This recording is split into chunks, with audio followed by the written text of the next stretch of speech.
tamu, dan awak media dalam acara Taklimat Media Penyesuaian Kebijakan Pembelajaran di Masa Pandemi COVID-19.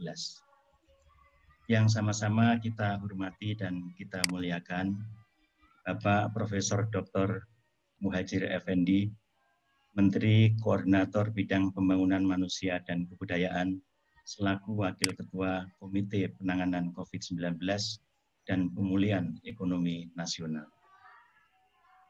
Yang sama-sama kita hormati Mas Nadiem Anwar Makarim, Menteri Pendidikan dan Kebudayaan, Bapak Letnan Jenderal TNI Doni Munardo, Kepala Badan Nasional Penanggulangan Bencana selaku Ketua Pelaksana Satuan Tugas Penanganan COVID-19, Bapak Jenderal TNI Purnawirawan Fahrul Razi, Menteri Agama, Bapak Dr. Gigi Oscar Premadi, Sekretaris Jenderal Kementerian Kesehatan, mewakili Bapak Menteri Kesehatan,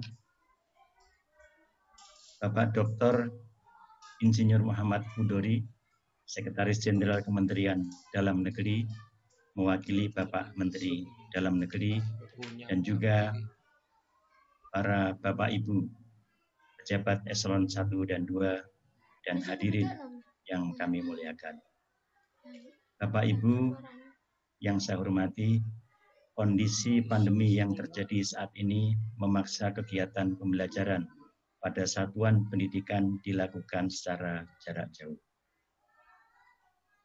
Guna memastikan hak belajar setiap anak terpenuhi, pemerintah melalui Kementerian Pendidikan dan Kebudayaan telah menghadirkan beberapa inisiatif untuk mendukung pelaksanaan belajar dari rumah. Namun sejumlah kendala telah terjadi, di antaranya kesulitan guru dalam mengelola pembelajaran jarak jauh, dan juga tidak semua orang tua dapat melakukan pendampingan secara sempurna kepada anak-anak untuk belajar di rumah, serta peserta didik mengalami kesulitan dalam berkonsentrasi untuk belajar dan juga berbagai hambatan lainnya. Maka dengan mempertimbangkan kebutuhan pembelajaran dan masukan serta diskusi dengan berbagai organisasi dan lembaga serta para ahli, pemerintah melakukan penyesuaian keputusan bersama, yaitu keputusan bersama 4 menteri terkait panduan pembelajaran di masa pandemi COVID-19. Selain itu, pemerintah juga menyiapkan dukungan kebijakan pelaksanaan kurikulum pada satuan pendidikan dalam kondisi darurat. Bapak Ibu yang saya hormati, selanjutnya kami akan mempersilahkan Bapak-Bapak Menteri untuk memberikan arahan berkaitan dengan kebijakan ini.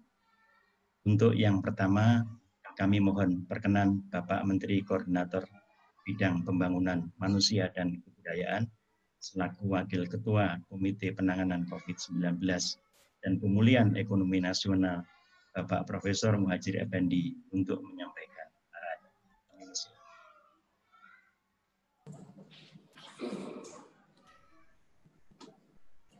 Sudah. Izin Pak Ainun, Pak Menko masih ada di ruangan sebentar. Mohon maaf, mungkin bisa dilanjut dengan Bapak Menteri yang lain dulu.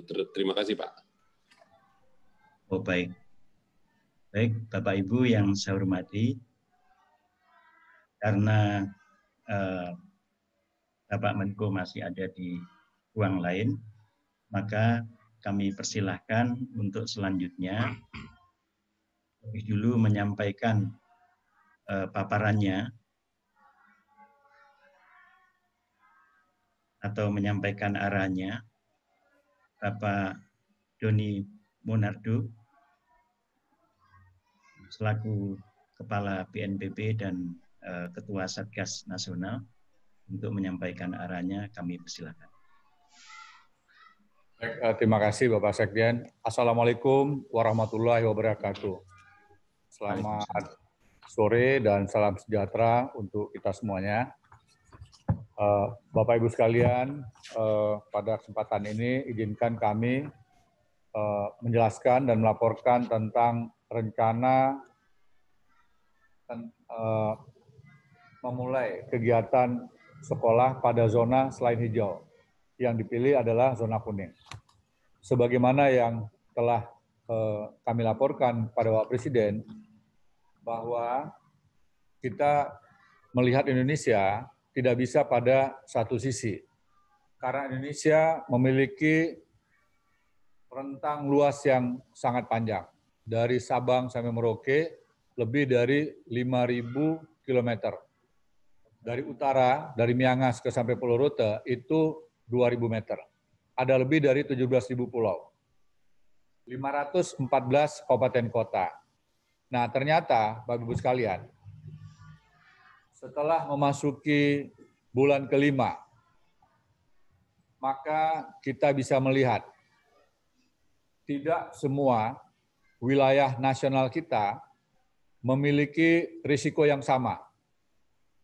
Artinya, ada daerah kabupaten kota yang risikonya tinggi, ada daerah kabupaten kota yang risikonya sedang, risiko rendah, dan tidak terdampak. Sampai hari ini ada 35 kabupaten kota.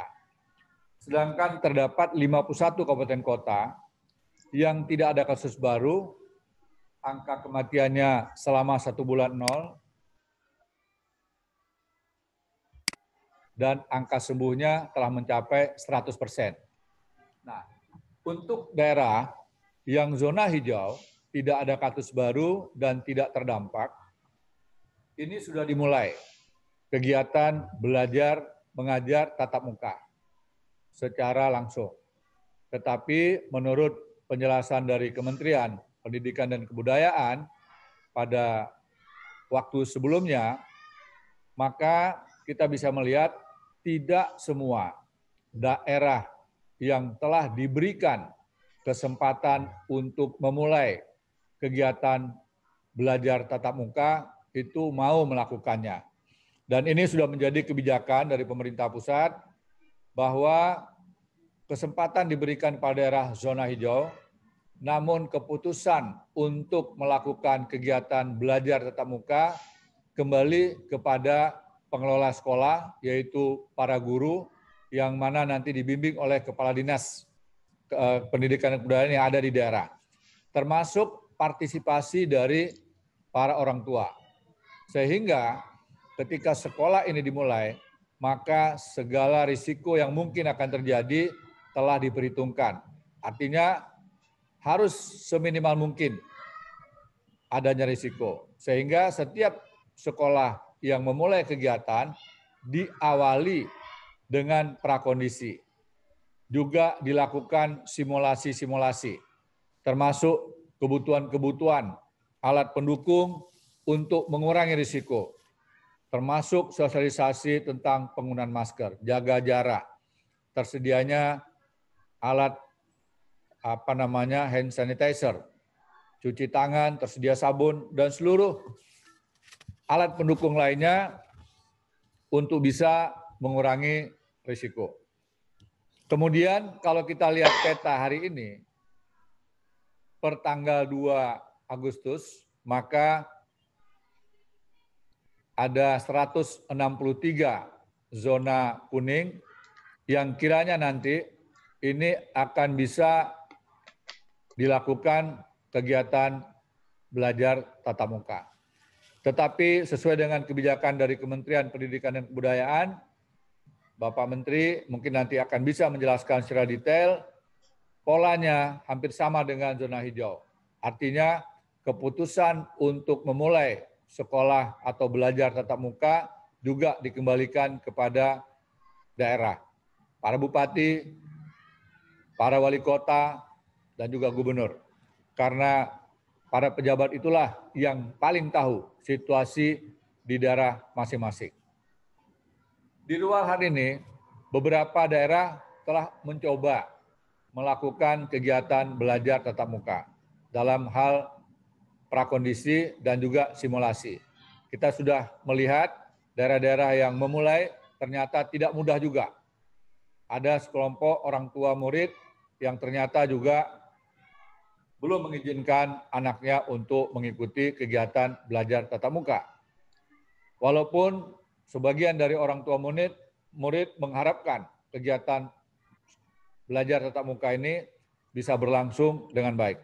Oleh karenanya, pertemuan hari ini menjadi sangat penting agar masyarakat bisa mendapatkan informasi yang lebih aktual dari para pejabat di tingkat pusat, sehingga nantinya diharapkan seluruh pengambil kebijakan di daerah mampu melakukan berbagai macam tahapan, mulai dari sosialisasi, melibatkan seluruh komponen yang ada, termasuk tokoh-tokoh yang ada di daerah, juga para ulama, juga budayawan, dan tokoh-tokoh baik formal maupun non-formal lainnya.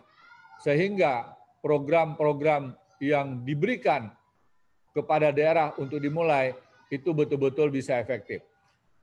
Selama wabah ini masih ada dan selama badan-badan dunia belum mencabut status kedaruratan kesehatan tentang COVID, maka seluruh risikonya pasti ada. Dan tentunya hal ini harus menjadi pertimbangan kita semua.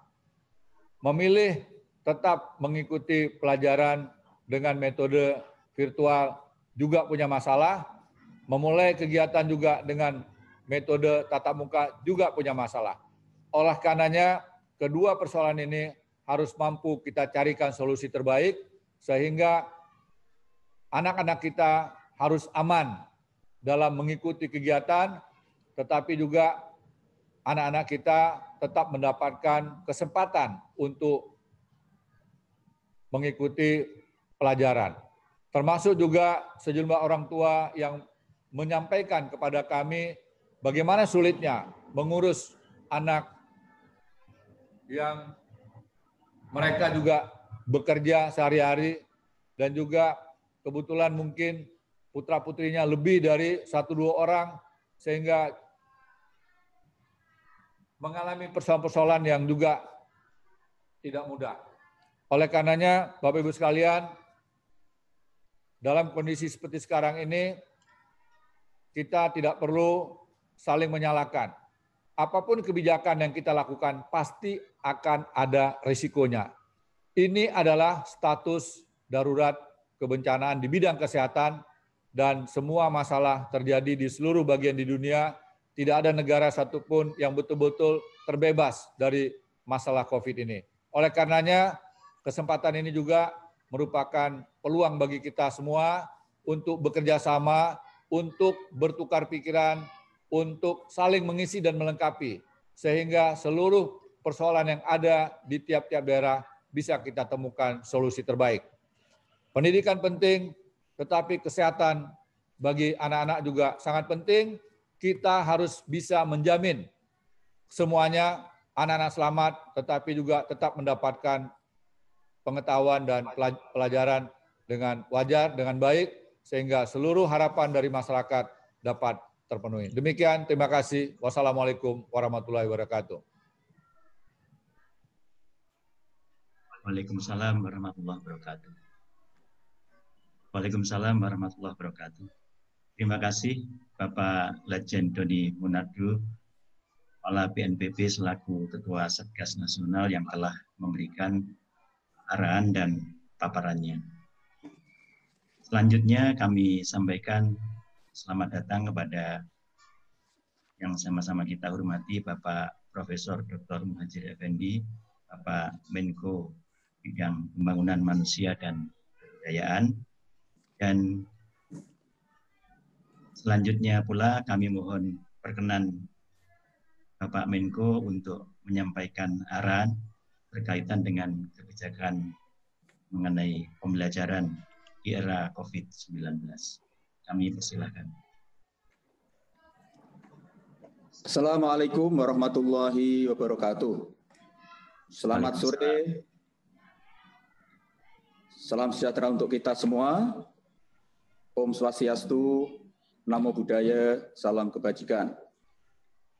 Yang saya hormati Menteri Pendidikan dan Kebudayaan, Bapak Nadiem Makarim, yang saya hormati Bapak Menteri Agama, Bapak Fakhrul Razi, Kepala BNPB yang sekaligus Ketua Satgas COVID-19, Bapak Letnan Jenderal TNI Doni Monardo, Bapak PLT Sekretaris Jenderal Kementerian Dalam Negeri, para pejabat eselon 1 dan saudara sekalian yang bergabung di dalam pertemuan jarak jauh pada sore hari ini yang saya hormati, yang berbahagia. Sebagaimana kita ketahui bahwa selama 4 bulan lebih, para siswa jenjang PAUD dan Dikdasmen, juga para mahasiswa, juga para siswa yang ada di madrasah, baik ibtidaiyah, sanawiyah maupun aliyah, dan juga para santri yang ada di pondok pesantren telah mengikuti proses pembelajaran yang tidak lazim, tidak seperti biasanya, yaitu pembelajaran jarak jauh atau PPJJ. Kebijakan ini ditempuh agar para siswa, para guru, para ustadz, dan juga para kepala sekolah dan seluruh warga sekolah tetap sehat lahir batin selama bencana non-alam ini berlangsung.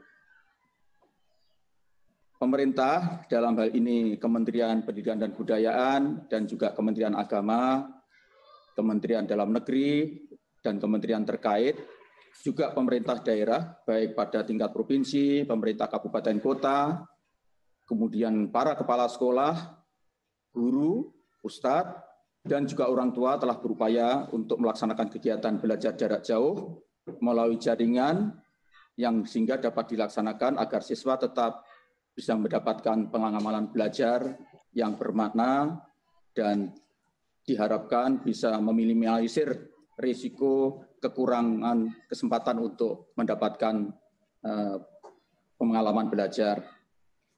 Oleh sebab itu, atas nama pemerintah, saya mengucapkan terima kasih, memberikan apresiasi yang tinggi kepada semua pihak, tentu saja khususnya kepada Kementerian Pendidikan dan Kebudayaan, Mas Mendikbud, dan juga Bapak Menteri Agama, Bapak Jenderal Purnawirawan Fakhrul Razi, yang telah berupaya keras, dan segenap jajarannya yang telah berupaya keras untuk memberikan pelayanan yang sebaik-baiknya, membantu memberikan dukungan kepada seluruh pihak yang terlibat di dalam kegiatan pembelajaran selama ini.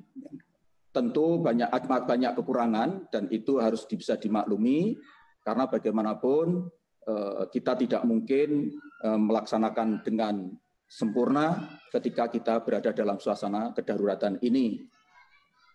Dan apalagi kalau kita merujuk kepada Undang-Undang Nomor 23 Tahun 2014 bahwa urusan pendidikan itu adalah urusan pemerintahan konkuren. Artinya tanggung jawab dan pemenangnya itu berbagi antara pemerintah pusat dan pemerintah daerah. Secara lebih spesifik, untuk jenjang PAUD, SD, SMP, SMA itu menjadi tanggung jawab dan pemenang dari pemerintahan kabupaten dan kota. Maksud saya untuk sampai SMP menjadi tanggung jawab pemenang dari pemerintah kabupaten kota, sedangkan untuk SMA dan SMK itu menjadi tanggung jawab pemerintah provinsi. Adapun untuk pendidikan madrasah memang masih merupakan urusan pemerintahan yang absolut karena bagian dari urusan keagamaan masih menjadi tanggung jawab dari Kementerian Agama. Pun demikian pelaksanaannya tetap tidak mungkin tanpa ada dukungan, tanpa ada kerjasama dengan pemerintah daerah setempat karena secara dari segi lokus kegiatan pendidikan madrasah dan pesantren itu juga berada di pemerintah, tempatnya adalah di daerah provinsi ataupun kabupaten kota. Mohon hal ini betul-betul dipahami agar kita bisa menemukan yang saya hormati dengan memperhatikan arahan dari Bapak Presiden pada rapat kabinet terbatas tanggal 5 Agustus 2020.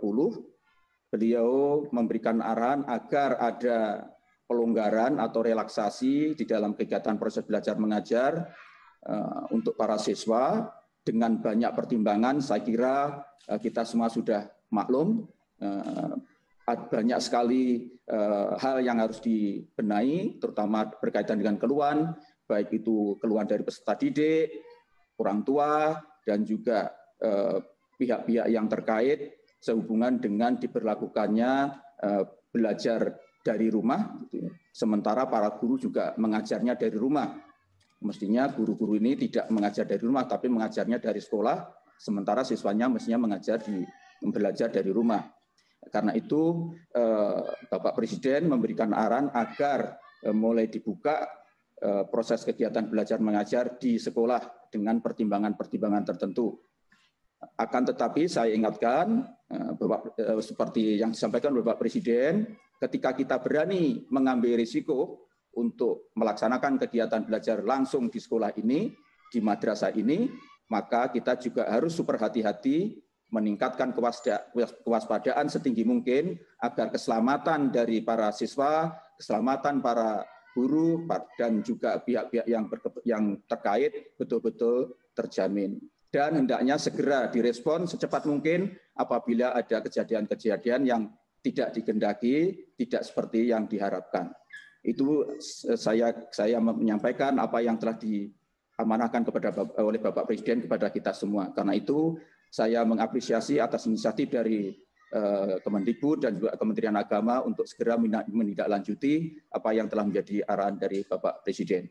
Adapun untuk hal yang lebih teknis, hal yang lebih operasional, tentu saja itu menjadi tanggung jawab dan wewenang dari Kementerian Pendidikan dan Kebudayaan dan Kementerian Agama di level pusat, sedangkan di level bawah adalah menjadi tanggung jawab dari pemerintah provinsi untuk SMA dan SMK dan pemerintah kabupaten kota untuk level di tingkat SD, PAUD, SD, dan SMP. Tentu saja juga harus memperhatikan saran dan rekomendasi dari Satgas COVID-19 di daerah masing-masing, apalagi ketua Satgas di daerah-daerah itu otomatis adalah pejabat pimpinan daerah setempat, yaitu gubernur kalau itu di tingkat provinsi, dan kabupaten kota itu wali kota dan bupati. Dengan demikian maka saya berharap semua penetapan dari sekolah mana atau sekolah yang ada di mana itu harus bisa dilaksanakan, itu supaya betul-betul harus diperhatikan sungguh-sungguh.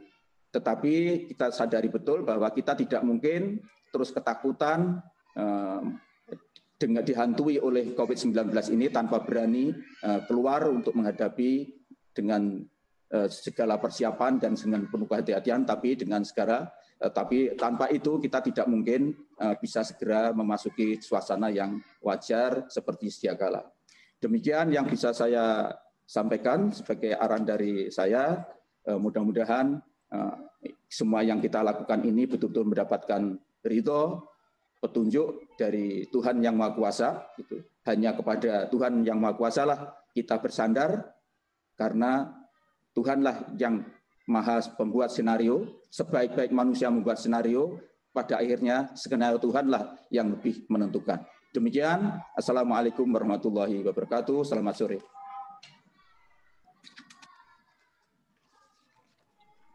Waalaikumsalam warahmatullahi wabarakatuh. Terima kasih atas arahan yang diberikan oleh Bapak Menko Bidang PMK, Bapak Profesor Dr. Muhadjir Effendi. Dan selanjutnya kami persilahkan Mas Nadiem, Menteri Pendidikan dan Kebudayaan, untuk memberikan penjelasan mengenai berbagai penyesuaian SKB 4 Menteri dan juga kurikulum di masa darurat. Bapak Kepala BNPB rupanya akan ada acara lebih lanjut, dan terima kasih atas arahannya tadi, dan kami persilahkan apabila akan menuju acara berikutnya. Terima kasih. Dan kami persilahkan Mas Menteri. Terima kasih Pak Sekjen. Assalamualaikum warahmatullahi wabarakatuh. Terima kasih Pak Menko PMK, Pak Doni, untuk paparannya dan arahannya. Izinkan saya mendetailkan kebijakan penambahan beberapa hal mengenai penambahan pembukaan sekolah tatap muka di zona kuning dan juga kurikulum darurat untuk masa PJJ ini. Terima kasih, izin dipaparkan. Ya, berikut. Ya, seperti yang kita tahu, situasi di masa PJJ ini sangat sulit.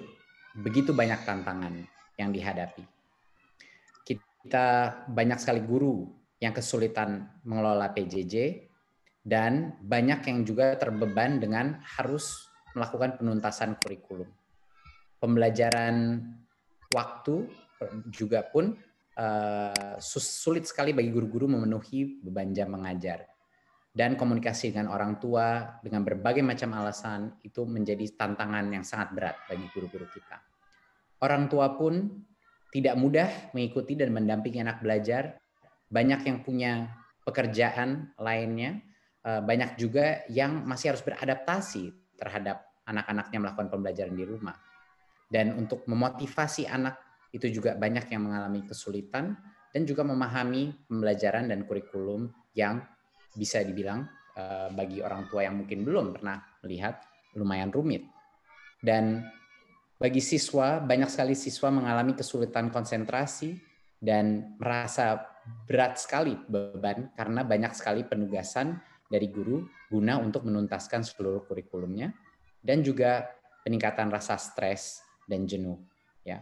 Selama ini kami telah melakukan beberapa hal hanya untuk mengingatkan program guru berbagi kita, berbagai macam BIMTEK untuk pembelajaran jarak jauh, webinar, dan penyediaan kuota gratis dan terutama relaksasi BOS dan BOP bisa digunakan untuk kuota siswa, bisa juga digunakan untuk peralatan TIK dan juga peralatan persiapan untuk pembelajaran tatap muka.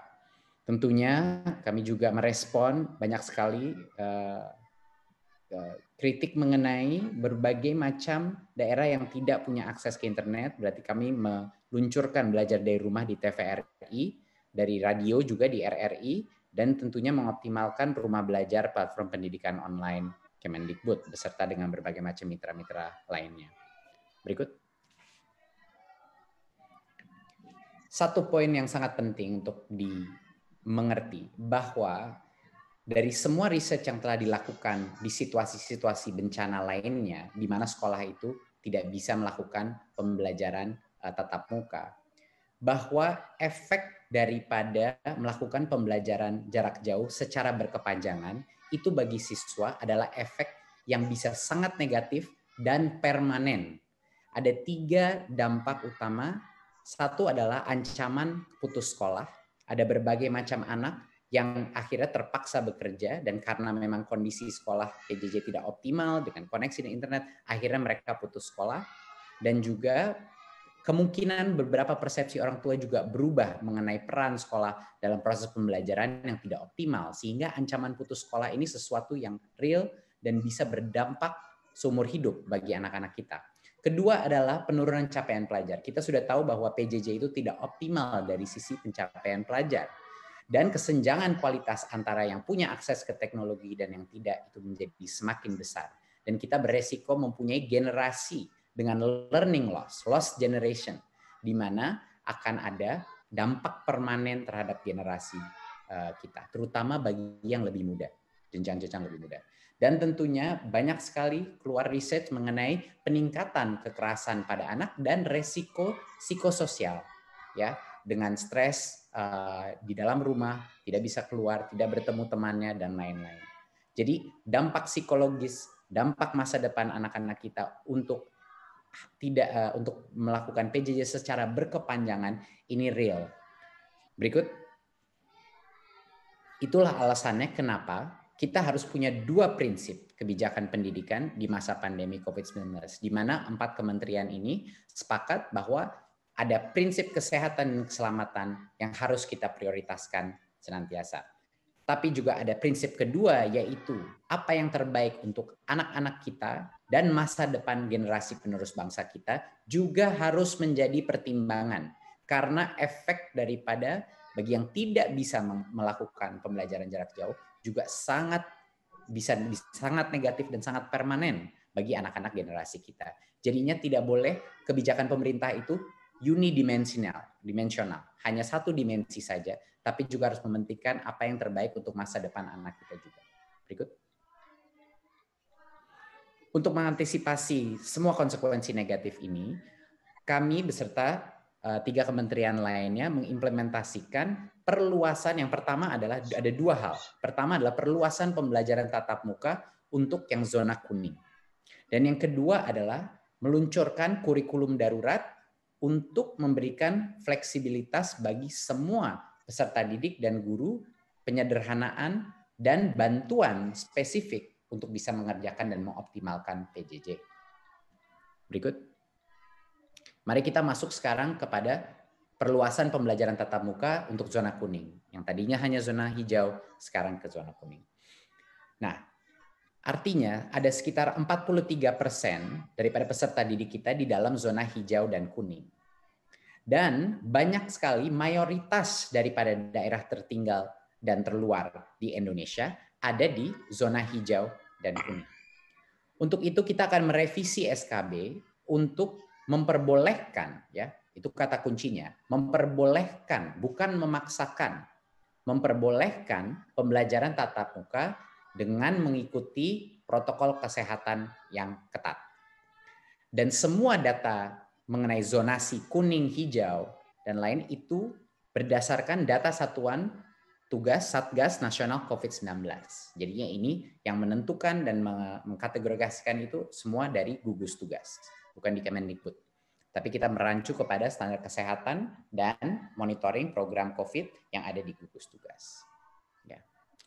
Jadi untuk diperjelas, bagi yang zona merah dan zona oranye tetap dilarang melakukan pembelajaran tatap muka di satuan pendidikan. Mereka melanjutkan belajar dari rumah.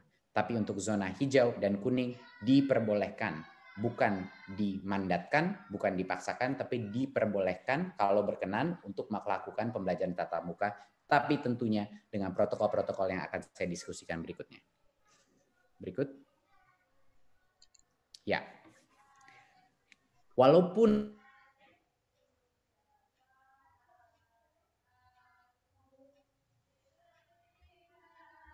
di zona baik PEP dan persetujuan kepala sekolah dan komite sekolah. Jadinya mohon dipahami sekali lagi bahwa dengan adanya SKB revisi ini, bagi yang zona kuning dan hijau itu diperbolehkan, tetapi walaupun diperbolehkan, kalau Pemdanya dan kepala dinasnya atau kepala kanwilnya merasa belum siap, mereka tidak harus mulai pembelajaran tatap muka. Dan kalaupun Pemdanya atau kepala dinasnya menentukan mereka siap untuk melakukan pembelajaran tatap muka, masing-masing kepala sekolah dan komite sekolah boleh memutuskan bahwa di sekolah tersebut mereka belum siap melakukan pembelajaran tatap muka. Dan satu level lagi, bahkan kalau sekolahnya pun mulai melakukan pembelajaran tatap muka, kalau orang tua murid tidak memperkenankan anaknya untuk pergi ke sekolah karena masih tidak nyaman dengan resiko COVID, itu adalah prerogatif dan haknya orang tua. Ya, jadi ini yang harus dipertekankan. Walaupun diperbolehkan di zona hijau dan kuning untuk membuka pembelajaran tatap muka, tetapi bukan artinya harus. Ya, kita masih mementingkan otonomi dan prerogatif terhadap setiap pemerintah daerah, setiap kepala sekolah dan komite sekolah, dan setiap orang tua di Indonesia. Ya, harus dengan persetujuan semua. Berikut. Untuk zona hijau dan zona kuning, pembelajaran tatap muka bisa dilakukan untuk tahap SMA, SMK, SMP, dan SD. Untuk PAUD hanya bisa dilakukan 2 bulan setelah mulainya implementasi tatap muka tersebut. Jadi kami memilih untuk menunda PAUD karena protokol kesehatan di level PAUD resikonya lebih sulit untuk melaksanakan protokol kesehatan dengan anak umur TK. Berarti untuk yang SD dan SMP dan SMA diperbolehkan kalau kepala sekolahnya tentu menginginkan dan kepala dinasnya sudah siap, boleh melakukan tatap muka. Tapi PAUD tidak dulu, kita tunda dulu 2 bulan untuk memonitor, baru PAUD boleh memulai. Berikut. Untuk madrasah dan sekolah berasrama di zona hijau dan kuning, pembukaan dilakukan secara bertahap. Kita lebih hati-hati dengan madrasah dan sekolah berasrama. Kita ada masa transisi selama 2 bulan pertama, baru kita akan melakukan implementasi kebiasaan baru. Ya, jadinya ini adalah untuk madrasah dan sekolah berasrama. Ada masa transisinya. Berikut. Dan untuk SMK, sama yang kita lakukan di perguruan tinggi. SMK di semua zona maupun perguruan tinggi di semua zona boleh melakukan pembelajaran praktik di lingkungan sekolah. Bukan pembelajaran teori, ya, hanya pelajaran praktik, yaitu pelajaran produktif yang harus menggunakan mesin-mesin, tapi dengan protokol kesehatan yang diperketatkan. Jadinya untuk SMK maupun perguruan tinggi di mana ada proyek-proyek praktek produktif yang harus menggunakan mesin, harus menggunakan laboratori, ini diperkenankan untuk ke sekolah melaksanakan tugas praktek dan produktif tersebut, apalagi yang dapat menentukan kelulusan mereka. Ini agar kelulusan masing-masing lulusan SMK kita dan juga perguruan tinggi kita itu terjaga. Kelulusan mereka terjaga agar tidak terdampak kepada masa depan mereka. Ya.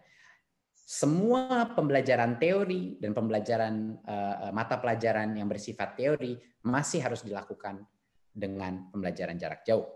Ini hanya untuk praktek-praktek produktif, mata pelajaran produktif yang membutuhkan penggunaan mesin dengan protokol kesehatan yang ketat. Berikut. Ya. Ini mengulang lagi kemarin seperti yang kita lakukan di zona hijau. Apa saja pada saat melakukan pembukaan pembelajaran tatap muka, apa saja standar protokol? Banyak yang mungkin mengira bahwa dengan adanya pembelajaran tatap muka itu seperti sekolah normal lagi. Ini tidak benar sama sekali. Sangat berbeda situasi sekolah yang buka tatap muka dengan sekolah biasa pada masa pra-pandemi.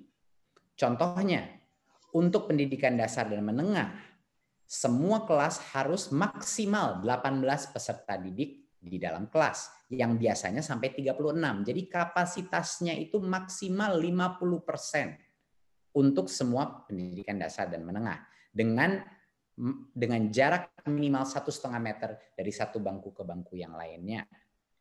Untuk SLB sama standarnya tapi maksimum 5 peserta didik per kelas, dan untuk PAUD yang nanti dengan 2 bulan ke depan setelah itu maksimal hanya 5 peserta didik di dalam kelas. Jadinya bahkan kalau sekolah dan Pemdanya sudah siap untuk membuka sekolah, pada saat mereka melakukan itu, kapasitas itu harus dilakukan mau tidak mau dengan cara shifting, dan kapasitas diturunkan secara dramatis. Terutama untuk SD, SMP, dan SMA itu 50%. Jadi mereka harus melakukan sistem rotasi. Dan bukan hanya itu saja, tapi berikut. Perilaku wajib yang harus dilakukan, semua harus menggunakan masker. Masker kain non medis, ya, harus melakukan protokol cuci tangan dan atau hand sanitizer, dan tentunya menjaga jarak minimal 1,5 meter, tidak melakukan kontak fisik. Nah, dan juga ada ketetapan bahwa semua warga yang punya mengidap komorbiditas tidak diperkenankan untuk kembali dulu ke sekolah. Ya, dan bagi yang memiliki gejala COVID-19 dalam keluarga juga peserta didik maupun pendidik tidak boleh diperkenankan masuk sekolah.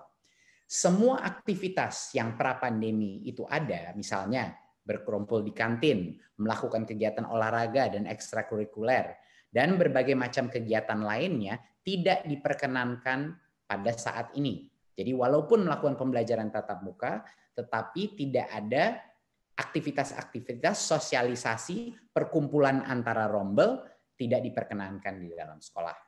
Berikut. Dan kepala sekolah wajib melakukan pengisian daftar checklist. Ini adalah checklist yang kami juga dapatkan dari Kemenkes, standar Kemenkes dan gugus tugas untuk checklist kesiapan melakukan pembelajaran tatap muka. Nomor 1 adalah kesediaan sarana sanitasi dan kebersihan. Nomor 2 adalah kemampuan mengakses fasilitas layanan kesehatan. Ketiga, kesiapan menerapkan wajib masker. Keempat, memiliki termogan untuk mendeteksi suhu tubuh. Kelima, adalah untuk memetakan warga satuan pendidikan yang tidak boleh melakukan kegiatan di satu pendidikan, ya, siapa yang belum boleh kembali ke sekolah.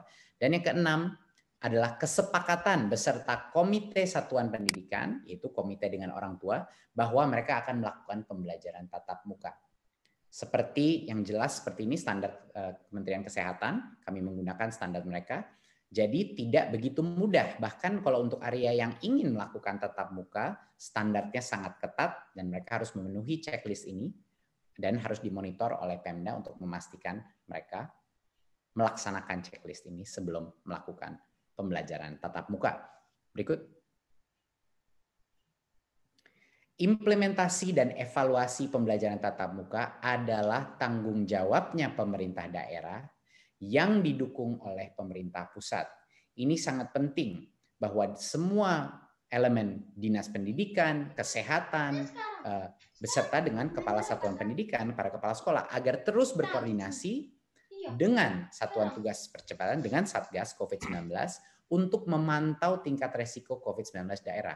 Karena ini haknya Pemda untuk sekarang membuka pembelajaran tatap muka, ini juga tanggung jawabnya Pemda untuk memastikan bahwa implementasinya dan evaluasinya dilakukan secara efektif, dan kami di pemerintah pusat siap mendukung dengan berbagai macam bantuan yang dibutuhkan, baik dari sisi kebijakan, baik dari sisi anggaran dan lain-lain. Ya, tapi harap dimengerti bahwa hak mau buka tatap muka sekolah apa tidak itu ada di Pemda, ada di kepala sekolah, dan bahkan untuk masing-masing peserta didik ada juga di masing-masing orang tua. Itu adalah hak mereka untuk menolak berpartisipasi di dalam pembelajaran tatap muka. Dan jangan dilupakan bahwa kalau indikasi zonanya berubah, misalnya ke oranye ataupun merah, satuan pendidikan wajib ditutup kembali. Ya. Kalau zonanya berubah statusnya, satuan pendidikan wajib ditutup kembali. Berikut. Sekarang kita masuk kepada untuk yang masih melaksanakan PJJ, kami telah mempersiapkan kurikulum darurat. Berikut. Untuk jenjang PAUD, SD, SMP, dan SMA, SMK, kami telah menyusun kurikulum darurat, yaitu penyederhanaan kompetensi dasar yang ditunggu-tunggu guru. Ini adalah untuk semua jenjang, ya, terutama untuk SD, SMP, SMA, SMK. Dan untuk membantu bagi yang jenjang lebih muda, yang lebih potensi terdampak lebih negatif dengan adanya PJJ, yaitu yang lebih muda jenjangnya, SD dan PAUD, Kemdikbud menyediakan modul pembelajaran spesifik khusus untuk PAUD dan SD, dan berisi panduan untuk guru, pendamping, yaitu orang tua atau wali, dan siswa. Jadinya ada dua komponen daripada kurikulum darurat ini. Yang pertama adalah penyederhanaan secara masif kompetensi dasar dan standar pencapaian, dan yang kedua adalah modul belajar spesifik yang bisa dilakukan di dalam rumah untuk jenjang SD dan PAUD. Berikut. Kurikulum darurat itu yang sebenarnya sudah lama ditunggu oleh guru-guru adalah penyederhanaan kompetensi dasar yang mengacu kepada kurikulum 2013. Kurikulum darurat ini mengurangi secara dramatis kompetensi dasar untuk setiap mata pelajaran sehingga fokus kepada kompetensi yang esensial dan kompetensi yang menjadi prasyarat untuk kelanjutan pembelajaran ke tingkat selanjutnya. Jadi ini membiarkan para guru untuk benar-benar memfokus kepada apa yang esensial, jadinya bukan melebar tapi mendalam. Ya. Dan pelaksanaan kurikulum ini berlaku sampai akhir tahun ajaran. Nah, ingin saya tekankan bahwa satuan pendidikan tidak wajib mengikuti kurikulum darurat ini. Mereka boleh Kalau masih merasa nyaman menggunakan kurikulum nasional 2013, silahkan. Tapi bagi yang membutuhkan kurikulum dengan standar pencapaian dan kompetensi dasar yang lebih sederhana, diperbolehkan menggunakan kurikulum darurat. Dan bagi sekolah-sekolah yang sudah melakukan penyederhanaan kurikulum secara mandiri, jangan khawatir, opsi untuk melakukan penyederhanaan secara mandiri itu masih diperbolehkan dan masih diperkenankan. Ya, jadi kita fokus kepada yang poin 2 ini sekarang. Bagaimana menggunakan kurikulum darurat ini sebenarnya apa? Jadi ini suatu opsi bagi sekolah, opsi bagi kepala dinas masing-masing Pemda untuk menggunakan kurikulum darurat. Tidak dipaksakan. Terima kasih. Berikut. Nah, ini sekedar ilustrasi beberapa contoh kompetensi-kompetensi dasar per mata pelajaran. Ini mohon diingat, ini bukan semua mata pelajaran, masih ada lagi mata pelajaran tapi tidak muat di dalam slide ini. Jadi ini sekedar ilustrasi bahwa besar sekali jumlah kompetensi dasar yang dikurangi untuk menyederhanakan fokus dan agar berfokus kepada kompetensi esensial dan kompetensi prasyarat untuk kelanjutan pembelajaran. Jadi apa yang kita lakukan di Kemdikbud? Kita melihat seluruh kompetensi dasar berdasar per mata pelajaran dan kami memilih kompetensi dasar yang terpenting yang menjadi foundational atau esensial yang akan menjadi building block ya atau akan menjadi fondasi daripada pembelajaran berikutnya dan level kompetensi berikutnya.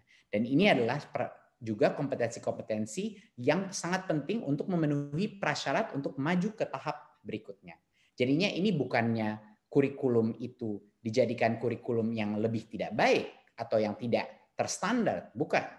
Ini kita memilih kompetensi-kompetensi dasar yang terpenting dan memfokuskan dan memberikan hak untuk guru untuk fokus kepada kompetensi-kompetensi itu sehingga di masa yang sangat menantang ini mereka bisa berfokus untuk mendalami kompetensi terpenting dan bukan melebar tapi tidak ada yang menetas. Jadi lebih baik kita mendalami yang esensial daripada semuanya harus tuntas kompetensi dasar tapi tidak ada yang tercapai dengan cara yang benar.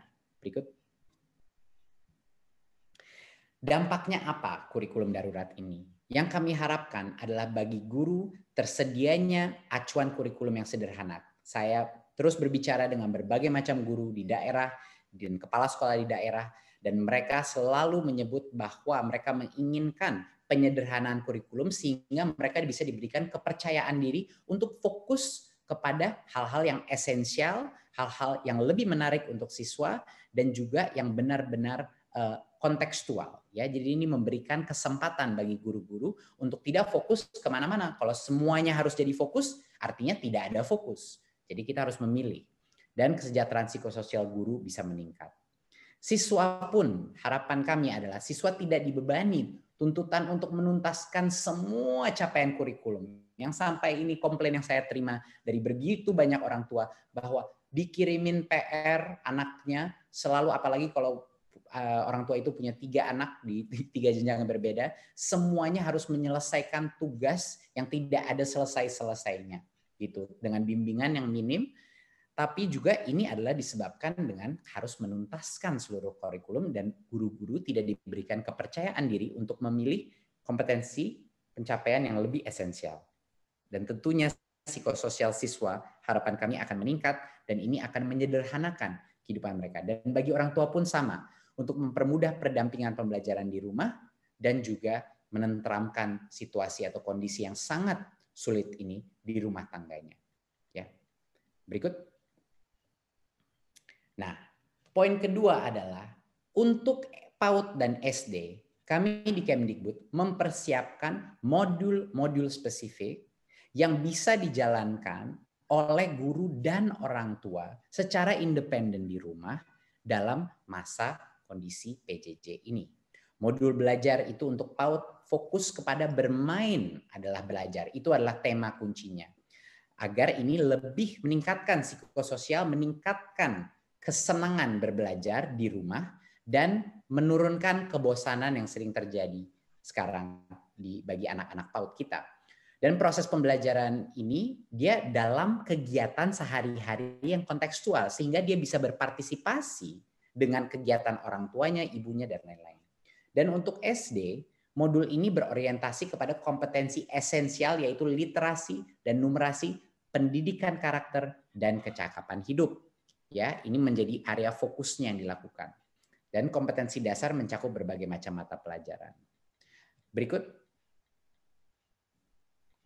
apa yang beda mengenai modul-modul ini dari modul yang sebelumnya?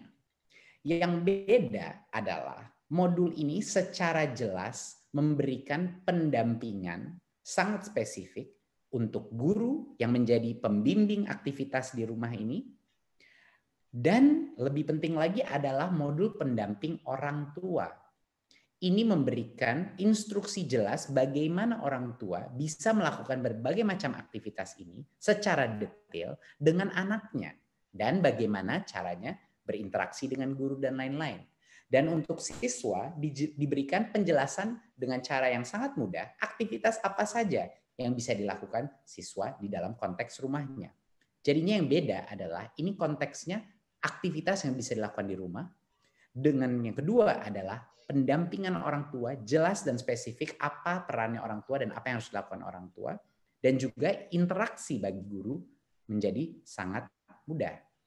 Jadi untuk berbagai macam guru SD yang telah memilih untuk melakukan kurikulum darurat, jika mereka mengikuti modul-modul yang sudah disiapkan ini, itu mereka bisa dengan percaya diri, bisa membilang bahwa mereka telah memenuhi semua kebutuhan regulasi di masa kurikulum kita. Jadinya mereka diberikan kepastian kalau mengikuti dengan modul-modul ini, guru-guru itu melakukan hal yang benar dan legal dari sisi compliance, dari sisi regulasi dan administrasi.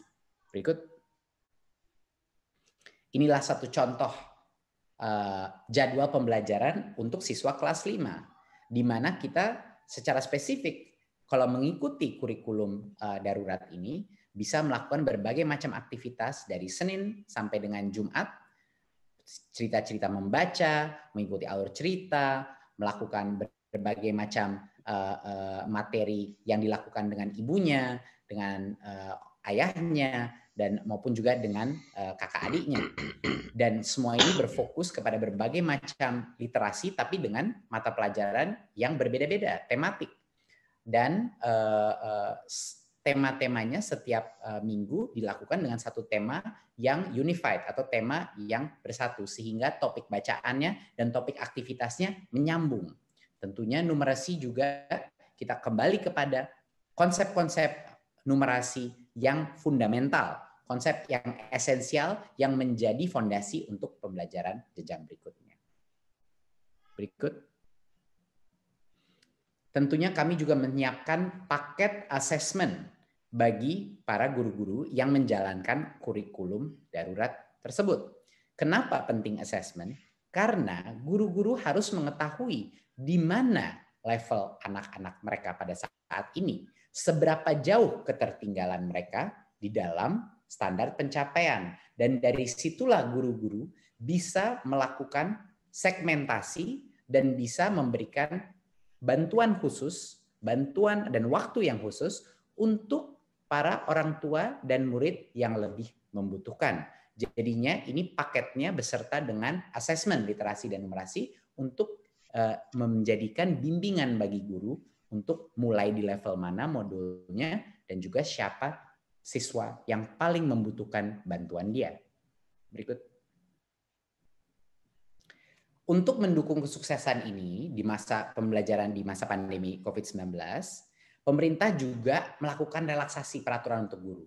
Bahwa guru tidak lagi diharuskan untuk memenuhi beban kerja 24 jam tatap muka dalam 1 minggu. Ini yang banyak sekali menciptakan berbagai macam keresahan di lapangan mengenai regulasi tersebut.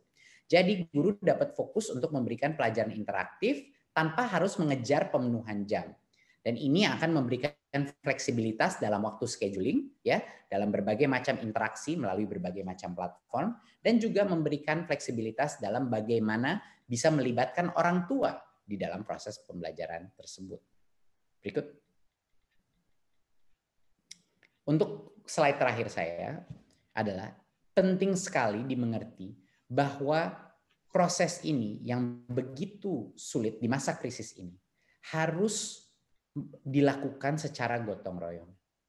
Semua pihak, orang tua, guru, sekolah, pemerintah, layanan kesehatan, dan masyarakat sipil harus bergotong royong untuk memastikan bahwa anak-anak kita ini masih belajar, ya, masih melakukan pembelajaran.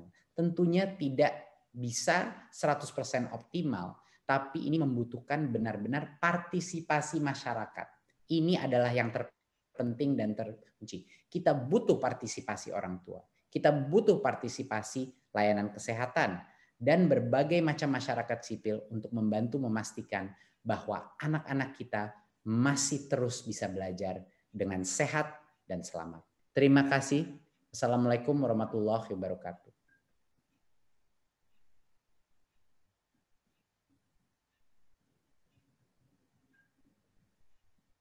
Waalaikumsalam warahmatullahi wabarakatuh. Terima kasih Mas Menteri atas penjelasannya mengenai penyesuaian kebijakan dalam SKB dan juga mengenai kurikulum khusus masa darurat. Selanjutnya ada beberapa pertanyaan dari awak media. Mohon Mas Menteri bisa menjawab. Pertama dari jurnas.com yang menanyakan sampai kapan kurikulum darurat ini akan diberlakukan, kemudian bagaimana menjamin transisi kurikulum bisa berjalan mulus. Silakan Mas Menteri. Baik, terima kasih. Kurikulum ini sesuai dengan Permendikbud kita akan selama 1 tahun ajaran ke depan ini, ya. Dan kami akan senantiasa melakukan monitoring dan evaluasi untuk melihat apa yang bisa kita mungkin sempurnakan secara bertahap di kurikulum ini. Jadinya kesinambungan sebenarnya tidak ada perubahan. Nah, ini mohon dipahami. Ini adalah sebenarnya kurikulum 2013. Tidak ada perubahan kurikulumnya, tapi ada penyederhanaan. Ada perampingan dari kompetensi dasar yang tadinya banyak sekali menjadi jauh lebih ramping dan fokus kepada yang esensial. Jadinya inilah untuk menjawab pertanyaan mengenai kesinambungan.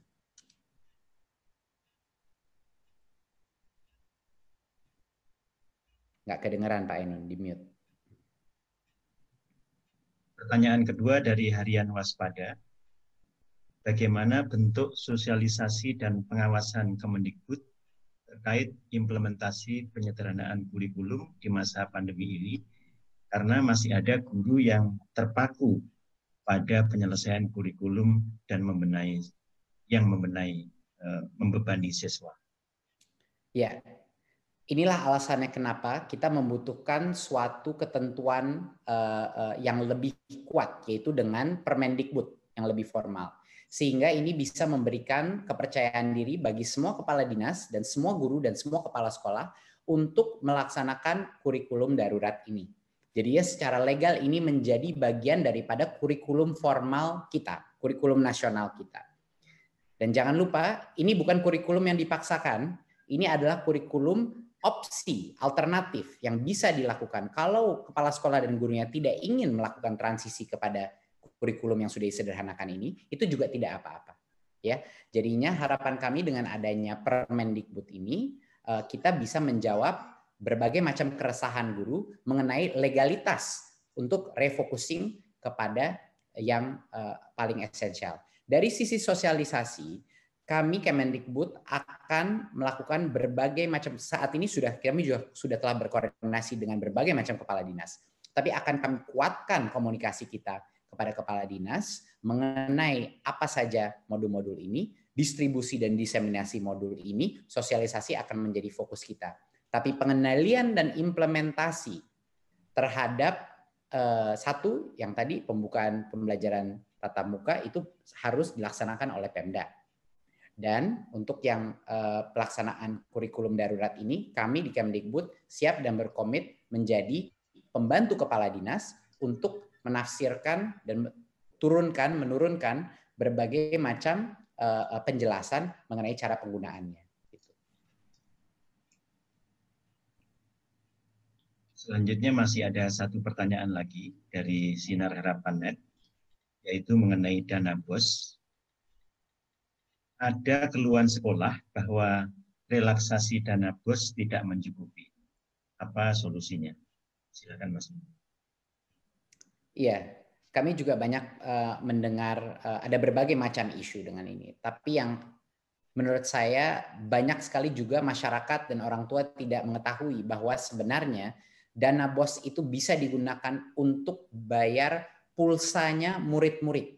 Artinya pulsanya yang digunakan untuk murid, untuk orang tua itu bisa digunakan untuk itu, bisa digunakan untuk membeli peralatan TIK, dan bisa juga dipergunakan untuk berbagai macam protokol kesehatan. Ini harus ditekankan agar semua komite sekolah mengerti, dan saya meminta agar semua kepala sekolah juga menjelaskan bahwa diperbolehkan sesuai dengan diskresi kepala sekolah digunakan dana BOS untuk kuota dan untuk persiapan kesehatan dan juga untuk berbagai macam peralatan TIK untuk melaksanakan PJJ. Dan itu terus akan kami dorong sosialisasi kepada kepala dinas bahwa ini adalah 100% diperbolehkan seperti sudah yang kita keluarkan di surat edaran kita.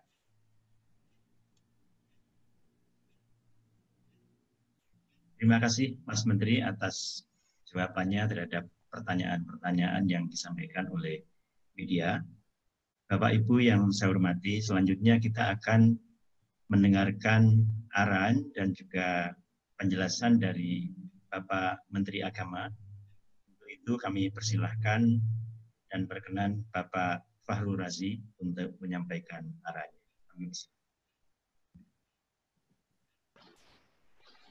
Assalamualaikum warahmatullahi wabarakatuh. Waalaikumsalam. Kementerian Agama sudah sepakat dengan ide-ide itu. Jadi kita pastikan bahwa tiap sekolah pasti ada yang melaksanakan tatap muka saja. Kalau memang kelasnya mencukupi, kemudian semua murid setuju atau semua orang tua setuju untuk tetap tatap muka semua. Tapi ada juga semua yang melakukan daring atau online. Kenapa online? Ya mungkin karena memang zonanya tidak memungkinkan untuk melakukan tatap muka. Tapi kebanyakan pasti akan melakukan gabungan. Ada yang tatap muka, sekolahnya itu, ada juga yang online. Kenapa demikian? Ya mungkin alasannya bisa karena tidak muat, karena mungkin hanya setengah kapasitas saja, atau memang sebagian murid orang tuanya tidak mengizinkan untuk mengikuti tatap muka. Tapi saya kira itu sebuah risiko, memang kita memberikan pilihan, silakan saja pilih yang mana begitu ya. Masing-masing dengan pertimbangannya masing-masing. Memang yang lalu kami sudah lakukan di pesantren, tapi itu menjadi mudah. Karena di pesantren kami tidak batasi zona. Kenapa tidak dibatasi zona? Memang pada saat mulai terjadinya COVID, pesantren itu ada sebagian yang tetap buka seperti biasa saja. Tidak peduli zonanya apa. Ada yang sebagian memulangkan, belakangan kemudian mendatangkan kembali. Ada yang memulangkan semua, dan pelan-pelan kemudian mendatangkan kembali. Memang dari awal sudah tidak bisa dilakukan zona, karena beliau-beliau mereka itu sudah tetap dengan pendiriannya sejak awal. Tapi alhamdulillah, karena memang kita tentukan persyaratan 4. 1, lokasinya aman COVID. 2, ustadz dan gurunya aman COVID. 3, santrinya aman COVID. 4, dia menerapkan protokol kesehatan dengan baik. Alhamdulillah sejauh ini boleh dikatakan yang baru kita tahu yang terkena menjadi klaster, ya hanya 3 pesantren, tidak salah saya. Jadi kalau dihitung persentasenya hanya 0,0000 sekian persen. Tapi memang itu menjadi lebih mudah. Kenapa mudah? Karena begitu santri masuk, ustadz masuk, mereka tidak kemana-mana lagi. Sehingga sudah betul-betul dia masuknya sehat, di dalam suasana sehat, kemudian tidak boleh keluar lagi, sehingga protokol kesehatan diterapkan, ya alhamdulillah semua sehat. Tapi pada saat situasi kita sekarang akan lebih sulit tentu saja. Kenapa lebih sulit? Karena murid nanti akan pulang pergi ke sekolah. Mungkin dia berangkat dari rumah sehat, sampai sekolah sehat, pulangnya dia singgah di mana, shopping, belanja, main-main sama temannya, tendang-tendang bola di lapangan bola dan sebagainya, pulang dia kena virus, mungkin balik besoknya dia ke sekolah membawa virus itu. Mungkin itu salah satu yang kita khawatirkan. Oleh sebab itu memang kita harus menekankan sekali kepada orang tua nantinya. Kita akan melaksanakan ini dengan sebagaimana tadi kesepakatan bersama. Kita harus tekankan kepada orang tua, perintahkan kepada anak-anak itu masing-masing, betul-betul dari rumah langsung ke sekolah. Jangan belok kemana-mana, pulangnya juga dari sekolah langsung pulang ke rumah. Mungkin kita pesan juga tadi Pak Nadiem mengatakan masyarakat kita ajak ikut partisipasi, ya kita pesanlah mungkin kepada satpam-satpam di pasar yang dilewati, kalau ada pada saat pagi begini, pagi siang, ada anak-anak yang berhenti di sini, disuruh pulang saja, nggak boleh. Dia boleh ke pasar kalau dia bersama orang tuanya. Kalau dia bersama teman-temannya main-main, nggak boleh, langsung suruh pulang saja gitu. Jadi itu risikonya, tapi risiko itu memang harus kita hadapi, karena tidak ada pilihan lain. Kita memberikan pilihan, masing-masing ada risikonya kok. Jadi betul-betul kita harus menekankan kepada semua aspek untuk sama-sama mensukseskan ini. Saya kira secara lengkap tadi sudah dipaparkan oleh Mendikbud, kami semua setuju. Tadi pesantren, kami sudah pesantren ya mungkin sudah hampir 100% semua untuk masuk kembali gitu ya. Tanpa mempedulikan zona, tapi dengan tadi kami garis bawahi. Kecuali di tempat-tempat yang tidak dibenarkan oleh pemerintah daerah setempat atau gugus tugas setempat. Karena memang asumsinya zona itu kan tingkat kabupaten kota. Ya mungkin saja yang ada kasus di ibu kota kabupatennya, tapi kecamatan-kecamatan lainnya tidak. Sehingga ya mungkin dia bisa buka di situ. Kalau dia nggak boleh, mungkin ya Pemda setempat harus mengingatkan ini tidak boleh di sini. Tapi paling tidak yang lalu memang kita tidak gampang lagi menata, karena mereka kembali seperti yang saya katakan tadi, banyak yang dari awal memang nggak tutup. Kedua, ada yang sebagian memulangkan, tapi sebagian lagi tetap belajar seperti biasa. Ada yang memulangkan penuh dan sekarang sudah kembali. Saya setuju akan dukung apa sampaikan Pak Nadiem tadi, sama-sama kita dukung ini, sama-sama kita upayakan untuk mensukseskan dengan sebaik-baik. Begitu, terima kasih. Assalamualaikum warahmatullahi wabarakatuh. Waalaikumsalam warahmatullahi wabarakatuh. Terima kasih Bapak Menteri Agama atas arahan dan penyampaian persetujuannya. Selanjutnya ada pertanyaan dari media, yaitu pertama dari RRI. Pertanyaannya adalah bagaimana evaluasi pembelajaran tatap muka yang telah dilakukan oleh Kementerian Agama. Silakan Bapak Menteri. Ya, kembali kami juga punya kurikulum darurat juga yang memang kita terpaksa mengevaluasi dari aspek itu. Isinya tentu saja sangat-sangat sederhana, sampai sama yang dikatakan Pak Nadiem tadi, bukan sebuah kurikulum sekolah yang utuh. Ya paling kita mengevaluasinya dari aspek itu. Oleh sebab itu makanya kita sepakat bahwa ini memang tidak ideal lah. Tapi sementara waktu kan kita belum bisa menemukan metode yang ideal. Mungkin sementara kita ngomong masalah kesepakatan-kesepakatan tadi, ya mudah-mudahan dengan itu sedikit bisa membuat anak-anak itu tidak kehilangan ilmunya, bisa nambah-nambah sedikit-sedikit lah. Gitu. Terima kasih. Kemudian masih ada satu pertanyaan lagi dari Harian Waspada, yaitu bagaimana bentuk sosialisasi dan pengawasan Kementerian Agama terkait implementasi penyederhanaan kurikulum di masa pandemi. Silakan Bapak Menteri. Ya. Memang kami punya by name, by address semua pesantren itu ya. Memang karena memang pesantren ada di wilayah private sebetulnya ya. Jadi memang tidak terlalu mudah. Tapi melalui mekanisme yang ada kami masih bisa melakukan pengecekan, melakukan kunjungan-kunjungan. Untungannya kami, Kementerian Agama punya sampai yang ujung tombak terdepan, KUA, setelah KUA masih ada lagi yaitu penyuluh-penyuluh agama. Mereka inilah yang kita harapkan menjadi mata dan telinga kita, juga ada juru bicara kita dalam berkomunikasi dengan pesantren. Mudah-mudahan dengan itu selama ini kita bisa mendetek meskipun tidak terlalu bisa ideal sekali kembali dalam situasi sekarang, rasanya untuk yang ideal susah. Tapi kami usahakan semaksimal mungkin mengaktifkan Kanwil Agama, Kepala Kantor Agama Kabupaten Kota, KUA dan penyuluh-penyuluh agama untuk aktif untuk melakukan kegiatan ini, dan kami juga berkoordinasi dengan induk-induk organisasi dari pesantren-pesantren itu, khususnya ormas-ormas Islam yang mengkoordinasi mereka. Terima kasih Bapak Menteri Agama atas jawaban Bapak mengenai pertanyaan dari media.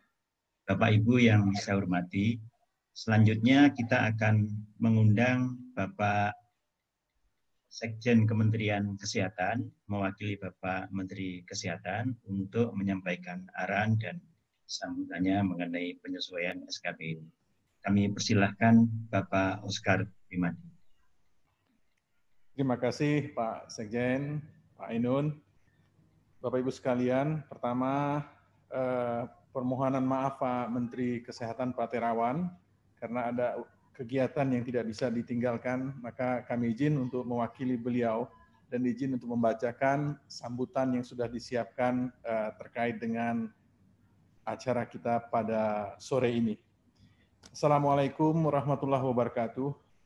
Salam sejahtera bagi kita semuanya. Selamat sore, Om Swastiastu, Namo Buddhaya, salam kebajikan. Yang terhormat Menteri Koordinator Pembangunan Manusia dan Kebudayaan, kemudian yang terhormat Mas Menteri Pendidikan dan Kebudayaan, Bapak Menteri Agama, Bapak Menteri Dalam Negeri, yang dalam hal ini ada Pak Sekjen Kemendagri, Pak Hudori, Bapak Kepala Badan Nasional Penanggulangan Bencana Pusat, sekaligus Ketua Satuan Tugas Penanganan COVID-19 dan Pemulihan Ekonomi Nasional, Bapak Ibu sekalian, hadirin dan para yang ada pada kegiatan sore ini.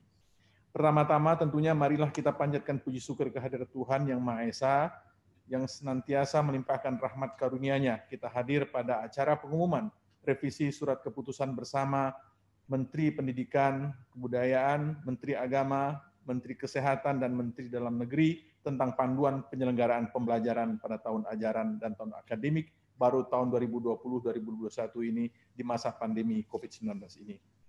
Bapak Ibu sekalian yang kami hormati, kita mengetahui bahwa anak merupakan aset dari generasi penerus bangsa. Oleh karena itu, mereka harus kita siapkan dengan sebaik-baiknya, dengan penuh kehati-hatian dan terencana, agar mereka dapat tumbuh dan berkembang secara optimal, sehingga kelak menjadi sumber daya manusia yang unggul dan mampu mengemban amanat peningkatan pembangunan nasional pada masa yang akan datang. Seorang anak dalam pertumbuhan dan perkembangannya memerlukan pengasuhan, penjaminan pendidikan, kesehatan, keselamatan, serta perlindungan dari kekerasan, yang semua itu dipenuhi baik oleh pemerintah, swasta, dan masyarakat. Tentunya dalam rangka meningkatkan pemenuhan hak pendidikan bagi anak, harus tetap mempertimbangkan kesehatan dan keselamatan bagi anak, di mana pada masa pandemi COVID-19 ini, pembelajaran dilakukan dengan dua metode, yakni pembelajaran jarak jauh dan pembelajaran tatap muka di zona hijau, seperti yang tertuang dalam keputusan bersama Menteri Pendidikan dan Kebudayaan, Menteri Agama, Menteri Kesehatan, dan Menteri Dalam Negeri tentang panduan penyelenggaraan pembelajaran pada tahun ajaran 2021 dan tahun akademik 2020-2021 di masa pandemi COVID-19 ini. Berdasarkan tentunya evaluasi penerapan SKB, diambil kebijakan relaksasi pembelajaran tatap muka, sehingga dapat dilakukan oleh satuan pendidikan di zona hijau dan zona kuning setelah memenuhi persyaratan daftar periksa dari Dapodik maupun EMIS dan mendapatkan izin pemerintah daerah.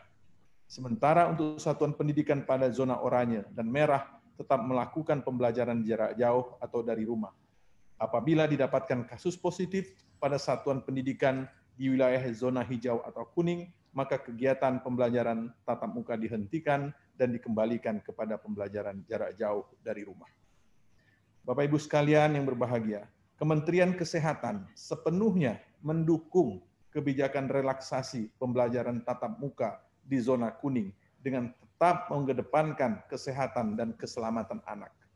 Protokol kesehatan seperti menggunakan masker, menjaga jarak aman, serta sering mencuci tangan merupakan adaptasi kebiasaan baru yang harus diterapkan dengan disiplin tinggi agar kita dapat tetap sehat dan selamat melewati masa pandemik COVID-19 ini. Untuk itu, kami akan terus meningkatkan peran puskesmas dalam upaya promotif preventif, melakukan pembinaan penerapan protokol kesehatan di satuan pendidikan, serta meningkatkan kesiapan fasilitas layanan kesehatan. Bapak Ibu sekalian yang berbahagia, akhir kata, marilah kita bersama-sama berupaya meningkatkan pendidikan, kesehatan, dan keselamatan bagi anak dan warga satuan pendidikan lainnya. Sehingga walaupun kita masih berada dalam situasi pandemi COVID-19 ini, kita dapat terus mengupayakan hal yang terbaik untuk generasi penerus bangsa. Assalamualaikum warahmatullahi wabarakatuh. Selamat sore, salam sejahtera, bahagia bagi kita semuanya. Om Santi Santi Om. Terima kasih Menteri Kesehatan Republik Indonesia, Dr. Terawan Agus Putranto. Demikian Bapak Ibu sekalian yang dapat kami sampaikan, dan sekali lagi terima kasih. Semoga semua yang kita upayakan ini betul-betul dapat mendapat ridho dari Allah Subhanahu wa taala, Tuhan yang Maha Esa, dan kita betul-betul terhindar, terlindungi dari pandemi yang ada saat ini. Terima kasih Pak Sekjen. Terima kasih Pak Sekjen. Ada satu pertanyaan yang disampaikan kepada Bapak yang mewakili Menteri Kesehatan, yaitu dari Harian Waspada. Pertanyaannya adalah bagaimana dukungan Kementerian Kesehatan terkait dengan pembukaan sekolah atau tatap muka di zona kuning. Silakan Pak Sekjen. Terima kasih dari Harian Waspada, teman-teman dari Harian Waspada. Tentunya sekali lagi kita melalui teman-teman di daerah, jajaran dinas kesehatan di kabupaten kota, provinsi juga, kemudian ada teman-teman yang di ujung sama sekali di puskesmas, akan selalu siap dan selalu akan mensupport terhadap upaya-upaya yang akan dilaksanakan oleh teman-teman, khususnya di sekolah, di dinas pendidikan, dan tempat-tempat pendidikan lainnya. Nah, fasilitas pelayanan kesehatan ini sekali lagi kita dengan sarana prasarana yang ada, kita akan siap memberikan pelayanan. Pelayanan terhadap yang utama barangkali adalah upaya-upaya promotif, preventif, dan upaya-upaya di dalam mendampingi untuk pelaksanaan penerapan protokol kesehatan. Karena sekali lagi, pelayanan bukan hanya bersifat pengobatan, tetapi upaya-upaya pencegahan, upaya-upaya promotif adalah bagian penting dalam upaya kita melakukan pendampingan ini, melakukan upaya kolaborasi bersama dengan teman-teman di sekolah maupun dinas pendidikan di daerah. Demikian Pak Sekjen, terima kasih. Terima kasih Pak Sekjen atas penjelasannya terhadap pertanyaan media. Bapak Ibu yang saya hormati, selanjutnya kita akan mengundang Bapak Sekjen Kementerian Dalam Negeri yang mewakili Bapak Menteri Dalam Negeri untuk menyampaikan arahan dan sambutannya. Dan untuk itu kami persilahkan Bapak Sekjen, Bapak Muhammad Hudori. Silakan. Baik, bismillahirrahmanirrahim. Assalamualaikum warahmatullahi wabarakatuh. Terima kasih Pak Sekjen. Yang kami hormati Bapak Menteri Koordinator Bidang PMK. Yang kami hormati Mas Menteri Pendidikan dan Kebudayaan, Pak Menteri Agama, Bapak Ibu hadirin yang saya hormati.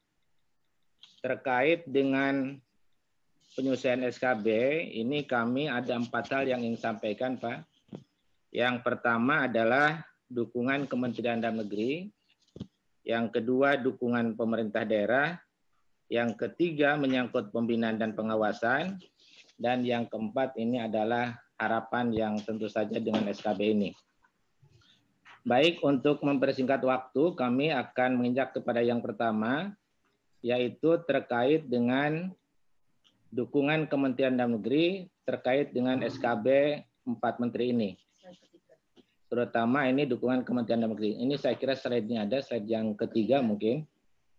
Yang pertama adalah mendorong para kepala daerah, baik gubernur, bupati, dan wali kota, maupun para pimpinan perangkat daerah untuk melaksanakan kewajiban sesuai dengan kewenangannya dalam pelaksanaan pembelajaran pendidikan yang aman di masa pandemi COVID-19. Itu yang utama.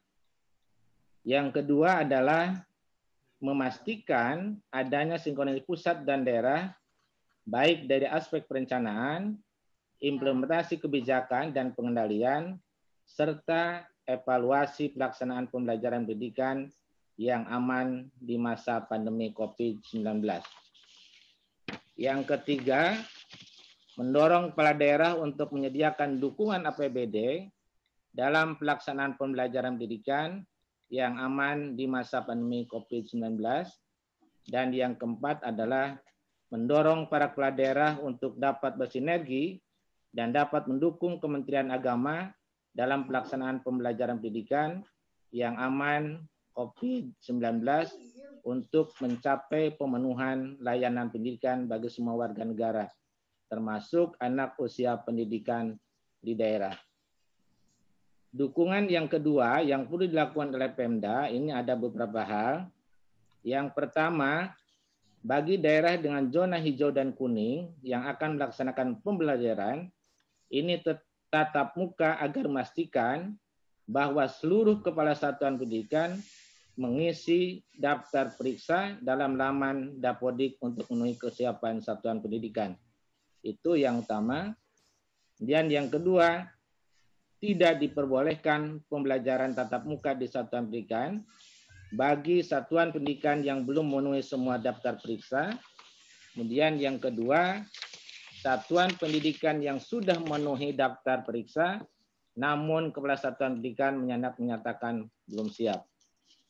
Yang ketiga, pemerintah daerah provinsi, kabupaten, kota, sesuai dengan kewenangannya pada zona hijau dan kuning, wajib menutup kembali pembelajaran tatap muka di satuan pendidikan dan melakukan PDR apabila ditemukan kasus konfirmasi positif di satuan pendidikan atau tingkat rasio di daerahnya berubah menjadi zona orange atau merah.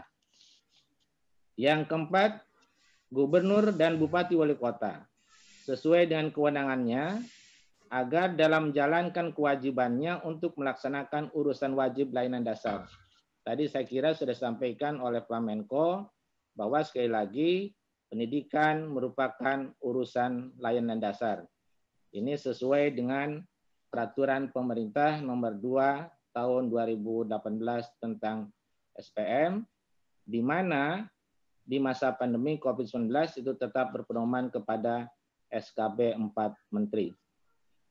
Kemudian yang kelima, pemerintah daerah dalam melaksanakan implementasi SKB agar dapat bersinergi dengan kantor wilayah agama provinsi dan kabupaten kota, serta selalu berkoordinasi dengan satuan tugas penanganan COVID di daerah. Berikutnya yang ingin sampaikan adalah terkait dengan yang poin ketiga, yaitu menyangkut soal Binwas. Binwas ini sangat diperlukan, mengingat di masing-masing level pemerintahan, ini sesuai dengan PP nomor 12 tahun 2017 tentang pembinaan pengawasan, tentang penyelenggaraan pemerintahan daerah, dan ini ada beberapa hal yang ingin saya sampaikan. Tentu saja Binwas ini tergantung levelnya. Yang pertama, pemerintah pusat dalam hal ini adalah Kementerian Dalam Negeri selaku pembina umum dan KL terkait selaku pembina teknis melakukan Binwas terhadap implementasi penyesuaian SKB 4 Menteri pada satuan pendidikan maupun menengah dan pendidikan khusus yang menjadi kewenangan daerah provinsi. Ini yang pertama. Kemudian yang kedua, gubernur sebagai wakil pemerintah pusat, ini gubernur ada dua. Satu sisi sebagai wakil pemerintah pusat atau yang dikenal dengan GWP. Kemudian yang kedua, yang dikenal dengan gubernur sebagai kepala daerah. Yang pertama, gubernur sebagai wakil pemerintah pusat tentu melakukan pembinaan umum dan pembinaan teknis terhadap implementasi penyusunan SKB 4 Menteri pada satuan pendidikan dasar, PAUD, dan non-formal yang menjadi kewenangan daerah kabupaten kota. Ini yang sifatnya lintas. Kemudian yang ketiga, gubernur sebagai kepala daerah melakukan pembinaan dan pengawasan terhadap implementasi penyusunan SKB 4 Menteri pada satuan pendidikan menengah dan khusus yang menjadi kewenangannya yang dilaksanakan oleh perangkat daerah terkait dengan satuan pendidikannya.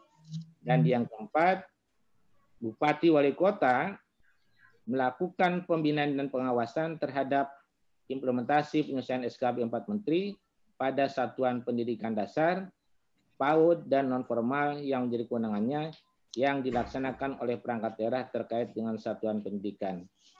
Dan yang terakhir yang ingin kami sampaikan tentu adalah harapan, dan sebagai penutup kami berharap semoga penyelesaian SKB ini merupakan panduan pelaksanaan pembelajaran di masa pandemi COVID-19 bagi pembelajaran pendidikan agama dan pelajaran pendidikan umum serta protokol kesehatannya agar dapat dipahami secara sungguh-sungguh oleh para gubernur dan bupati wali kota secara utuh dan komprehensif sehingga pembelajaran pendidikan di masa pandemi COVID-19 dengan prinsip utamanya kesehatan dan keselamatan bagi peserta didik, pendidik, tenaga kependidikan, dan semua warga satuan pendidikan tetap dapat dipertahankan. Saya kira itu beberapa hal Pak Sekjen yang ingin sampaikan.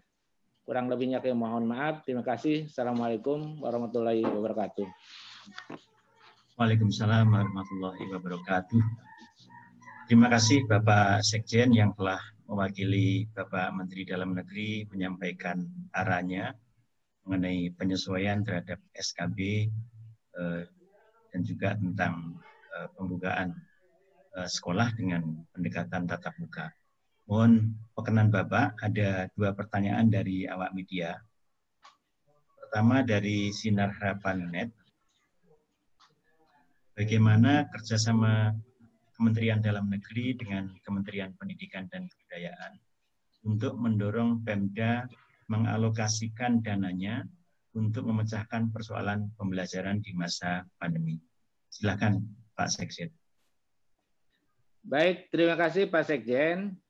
Yang pertama, sebagaimana kita ketahui, Kemendikbud telah mengeluarkan surat edaran nomor 4 tahun 2020 tentang pelaksanaan kebijakan pendidikan dalam masa darurat penyebaran COVID-19 yang pada intinya ini melonggarkan penggunaan dana BOS untuk kepentingan pencegahan pandemi COVID-19 di satuan pendidikan.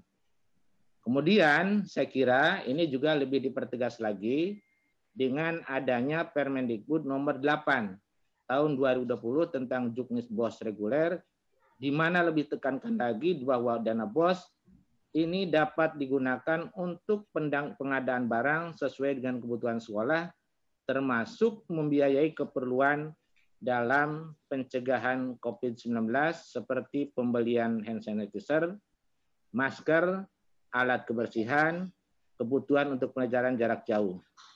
Di samping itu juga perlu kami ingin sampaikan, Kementerian Dalam Negeri juga mendukung kebijakan di atas, yaitu melalui Peraturan Menteri Dalam Negeri nomor 24 tahun 2020 tentang pengelolaan dana BOS pada Pemda melalui kebijakan kepala sekolah diberikan fleksibilitas untuk penggunaan dana BOS dalam rincian kegiatan anggaran sekolah. Itu saya kira pertanyaan yang pertama. Yang kedua, terkait dengan sanksi bagi sekolah atau daerah yang melanggar SKB, ini perlu kami sampaikan. Yang pertama adalah kepala daerah, kepala dinas, kepala sekolah, dan atau orang tua ini sebetulnya diberikan pilihan. Artinya tidak ada sanksi secara tegas gitu ya, yaitu dalam rangka membuka pembelajaran tatap muka di masa pandemi COVID-19 sebagaimana diatur dalam SKB 4 Menteri. Artinya, berbagai pihak di atas saling bekerja sama untuk betul-betul dapat menyiapkan satuan pendidikan dengan prinsip keselamatan, dengan prinsip kesehatan, dengan prinsip keamanan bagi warga pendidikan ini menjadi prioritas utama. Saya kira itu, dan tambahan yang ingin saya sampaikan di sini juga ada pemerintah daerah, dalam hal ini adalah kepala daerah sesuai dengan Undang-Undang 23 tahun 2014 tentang pemerintah daerah pasal 76 ayat 1 ini dilarang membuat kebijakan yang merugikan kepentingan umum dan meresahkan sekelompok masyarakat atau mendiskriminasikan warga negara atau golongan masyarakat lain yang bertentangan dengan ketentuan peraturan perundangan yang berlaku. Saya kira ini poinnya yang ingin disampaikan. Terima kasih, Pak. Terima kasih Bapak Sekjen atas penjelasan dan jawaban terhadap pertanyaan media. Dan Bapak-bapak dan Ibu-ibu yang kami hormati, demikian tadi telah kita ikuti bersama arahan dan juga penjelasan dari Bapak-bapak Menko Bidang Pembangunan Manusia dan Kebudayaan, Bapak Kepala BNPB, Mas Menteri Pendidikan dan Kebudayaan, Bapak Menteri Agama, Bapak Sekjen Kementerian Kesehatan, dan Bapak Sekjen Kementerian Dalam Negeri. Kepada Bapak-bapak kami sampaikan terima kasih, dan juga kepada semua pihak yang telah mendukung lancarnya acara ini, kami menyampaikan penghargaan dan terima kasih, dan khususnya kepada awak media dan juga semua peserta yang telah mengikuti acara ini, kami menyampaikan terima kasih. Kami mohon maaf apabila ada hal yang kurang berkenan dan atas semua kekhilafan yang terjadi. Dan untuk itu kami tutup dengan mengucapkan alhamdulillahirabbil alamin. Wassalamualaikum warahmatullahi wabarakatuh.